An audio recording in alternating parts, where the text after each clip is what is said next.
नमस्कार विद्यार्थी मित्रांनो आपलं सर्वांचं या ठिकाणी आरोग्य विभाग तांत्रिक डायरी या लेक्चर सिरीजमध्ये स्वागत. आपण विकास सिंधाळकर, तेजस करपे, सचिन कुरुंद या तीनही अभ्यासू व्यक्तिमत्वांनी लिहिलेल्या पुस्तकातून या ठिकाणी आरोग्य विभागाचे तांत्रिक मुद्दे कव्हर करतोय. आणि आज असेच आपण नवीन मुद्द्यांसह या ठिकाणी आलेलो आहे विजयपथ पब्लिकेशन पुणे यांच्या पुस्तकामधून. बघा, खूप महत्त्वाचे मुद्दे. विविध जी पदं आहेत त्या पदांसाठी सातत्याने एक टॉपिक फोकस केला जातो आणि तो म्हणजे आशा स्वयंसेविका यांच्यावर तुम्ही जर जुन्या प्रश्नपत्रिका काढून बघितल्या तर तुमच्या लक्षात येईल की सातत्याने प्रश्न आहेत. पहिला मुद्दा तयार होतो तो म्हणजे आशाचा लॉंग फॉर्म काय किंवा आशा याचा फुल फॉर्म काय. तर ॲक्रेडिटेटेड सोशियल हेल्थ ॲक्टिव्हिस्ट असं त्यांना म्हटलं गेलं आहे. सोशियल हेल्थ जे सामाजिक आरोग्य कार्यकर्ते आपण त्यांना म्हणूया. आशा कार्यकर्त्या ज्यांना स्वयंसेविका, आशा स्वयंसेविका असा शब्द आपण पुढे वापरतो. ही सुरुवात कधी झाली? आशा स्वयंसेविकांची सुरुवात कधी झाली? सुरुवात होती 1977 साली. 1 फेब्रुवारी हा आशा दिवस म्हणून या ठिकाणी साजरा केला जातो. मला वाटतं महत्त्वाचा आहे 1 फेब्रुवारी, लक्षातच ठेवला पाहिजे आपण. मग किती लोकसंख्येमागे एक आशा वर्कर कार्यरत असते हा एक नवीन प्रश्न तयार होतो. 1000 लोकसंख्येमागे एक आशा वर्कर कार्यरत असते हे लक्षात ठेवा. वयोमर्यादा 25 ते 45 वर्ष. काय म्हणजे कमीत कमी आशा वर्कर जे आहे तिचं कमीत कमी वय किती असू शकतं आणि मॅक्झिमम वय किती असू शकतं? कमीत कमी 25, मॅक्झिमम 45 आशा वर्करची वय किंवा त्यांची वयोमर्यादा.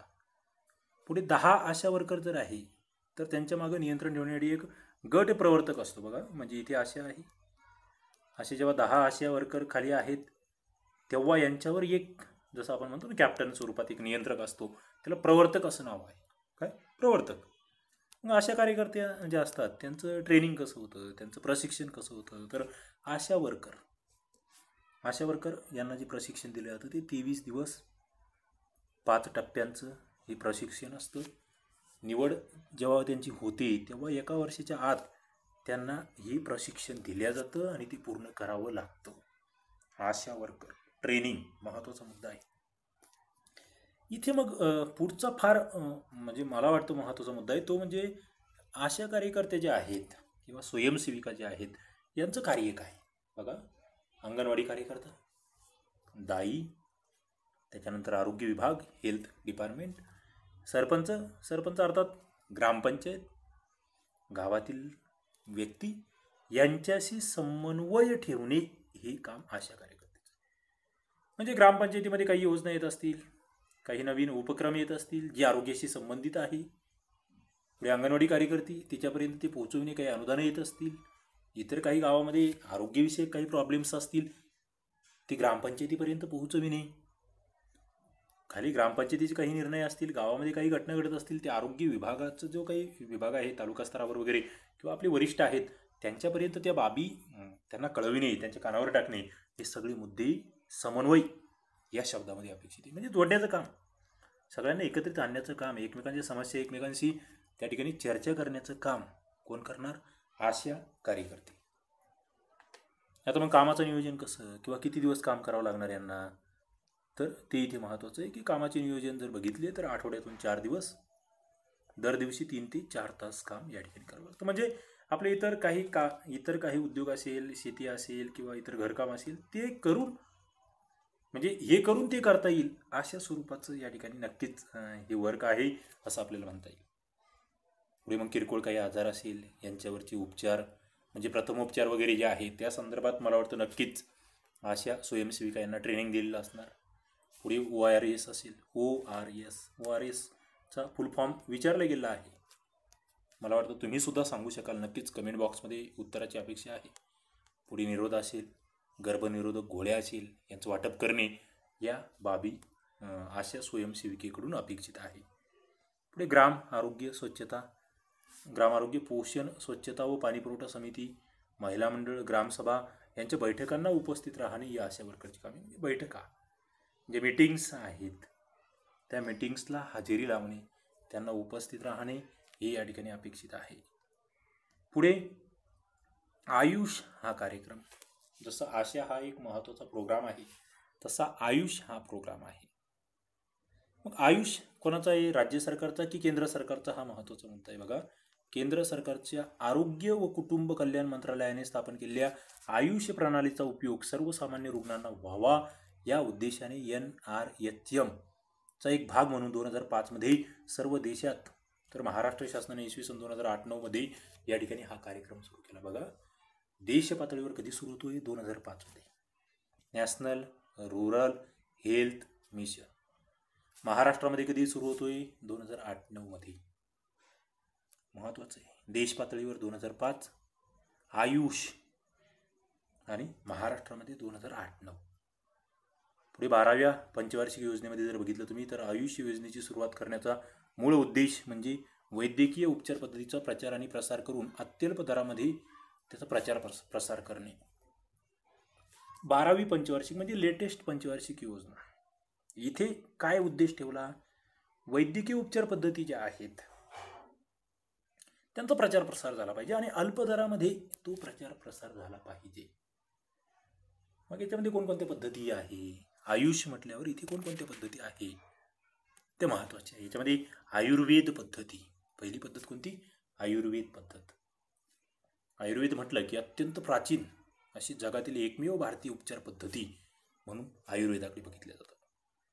पुढे शारीरिक हालचालीमधून योगा पद्धतीच्या दैनंदिन दिनचर्येतून शारीरिक तंदुरुस्ती मिळविणे हा यामागचा उद्देश असतो. म्हणजे योगा आणि आयुर्वेद यांचा एकमेकांशी संबंध या ठिकाणी फार महत्त्वाचा आहे. आणि पुढे एक प्रश्न वारंवार मागील 2-3 वर्षामध्ये विचारला जातोय, जो चालू घडामोडीशी निगडीत आहे, आरोग्यविषयक चालू घडामोडीशी, तो म्हणजे आंतरराष्ट्रीय योगा दिवस 21 जून.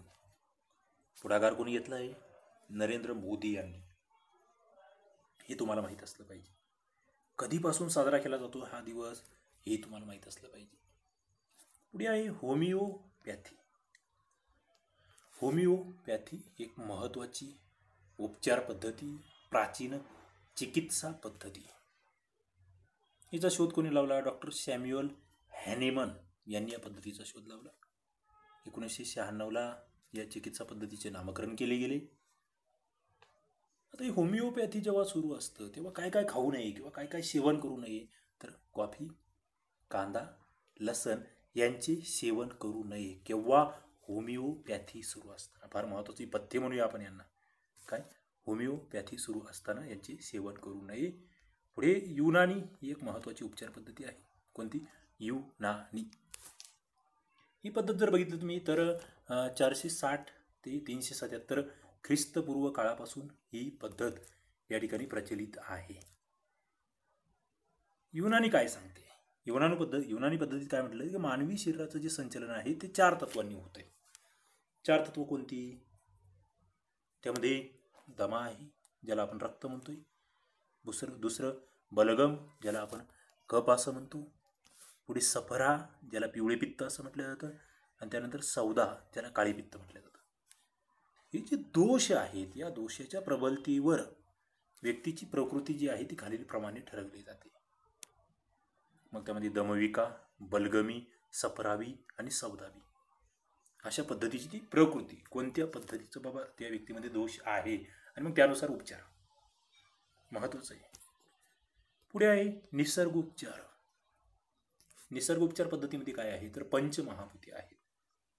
जल, वायू, आकाश, प्रकाश आणि मोती या शक्तींचा वापर आपण निसर्गोपचारामध्ये करतोय. पुढे सिद्ध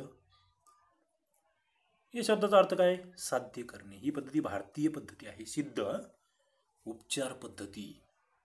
मग याच्यामध्ये नेमकं आजाराचं निधन कशा पद्धतीने केलं जातं सिद्ध पद्धतीमध्ये, तर यामध्ये आजाराचं निदान करत असताना नाडी, त्यानंतर मूत्र, नेत्र, आवाजाचा प्रकार, शरीराचा बदललेला रंग, जीभ जी म्हणतोय आपण, यांचं निरीक्षण करून त्याच्यामध्ये झालेले बदल जे आहेत ना त्याच्यावरून या सिद्ध पद्धतीमधील आजार ठरवला जातो की कोणता आजार झालेला आहे. 1995 मध्ये जर तुम्ही बघितलं तर भारत सरकारचं कुटुंब कल्याण मंत्रालय यांच्यातर्फे भारतीय औषध पद्धती आणि होमिओपॅथी नावाचा स्वतंत्र विभाग सुरू केला गेला. 2003 मध्ये त्याचे आयुषमध्ये रूपांतर आहे. हे मंत्रालय म्हणूया आपण, विभाग म्हणूया, तर या बाबी माहीत असल्या पाहिजे. पुढे आता व्हिटॅमिन ए संदर्भात थोडंसं आपल्याला या ठिकाणी बघायचं आहे. व्हिटॅमिन एचं रासायनिक नाव काय तर रेटिनॉल, हे पाठ असलं पाहिजे. रेटिनॉल व्हिटॅमिन एचं रासायनिक नाव. व्हिटॅमिन ए कशासाठी उपयुक्त आहे तर डोळ्याच्या आजारासाठी उपयुक्त आहे. डोळे चांगले राहण्यामध्ये त्याची महत्त्वाची भूमिका आहे. पुढे व्हिटॅमिन एची कमतरता भरून काढायची असेल तर काय, ग्राम बाल विकास केंद्र यामध्ये लसीकरणाद्वारे एचा डोस दिला जातो. आणि मग त्यामध्ये वयवर्ष 6 ते वयवर्ष 11 येथील जी बालकं आहेत यांना व्हिटॅमिन एचा 1,00,000 IUचा डोस दिला जातो. आणि वयवर्ष 1 ते 5 या वयातील जे मुलं आहेत त्यांना अचा 2,00,000 IUचा डोस प्रत्येक 6 महिन्यानंतर पाजला जातो. व्हिटॅमिन ए, डोळे, रेटिनॉल एवढं लक्षात ठेवा. त्यासाठीचे मग जे स्रोत आहेत वनस्पतीजन्य असेल प्राणीजन्य असेल तेही आपण बघितले पाहिजे, वाचले पाहिजे. पुढे लोह आणि फॉलिक ॲसिड. संतुलित आहार जेव्हा तुम्ही शब्दप्रयोग वापरतात तेव्हा त्याच्यामध्ये तुम्ही कर्बोदके म्हणतात, प्रथिने म्हणतात, स्निग्ध पदार्थ म्हणतात, जीवनसत्वे म्हणतात. त्याच्यासोबत आणखी एक घटक असतो तो म्हणजे खनिजे. आणि इथे शरीरामध्ये जवळपास 24 खनिजांची गरज असते मानवी शरीराला. किती? 24. आणि त्याच्यामधला लोह हा एक महत्त्वाचा. मग लोहाची जर कमतरता निर्माण झाली तर कोणता रोग होतो हा प्रश्न अनेक वेळा विचारला गेला आहे. काय तर ॲनिमिया, ज्याला रक्तपिती असंही म्हटलं जातं. हिमोग्लोबिनचा अभाव जो आहे ना तो याच्यातूनच. सर्वाधिक ॲनिमिया जर बघितलं तुम्ही तर गरोदर माता, तसेच शालाबाह्य पूर्व मुलं जी आहेत त्यांच्यामध्ये लोह काय करते, हिमोग्लोबिनची निर्मिती करते. आणि हिमोग्लोबिन काय करते आपल्या शरीरामध्ये, आपल्या शरीरातला जो ऑक्सिजन आहे ना तो वाहून नेण्यामागे हिमोग्लोबिनची फार महत्त्वाची त्या ठिकाणी भूमिका असते, हे लक्षात घ्या. पुढे आरोग्य विभाग लोहवाढीसाठी रक्तक्षय नियंत्रण कार्यक्रम राबवतो.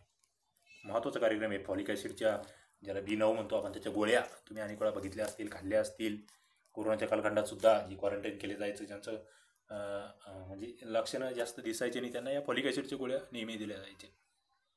कारण की ते हिमोग्लोबिन निर्मिती आहे, त्याच्यातून तो ऑक्सिजनचा जो काही उपयोग म्हणतोय आपण किंवा ऑक्सिजन वहन म्हणतोय ते अत्यंत चांगलं, त्यासाठी लोह फार महत्त्वाचं आहे.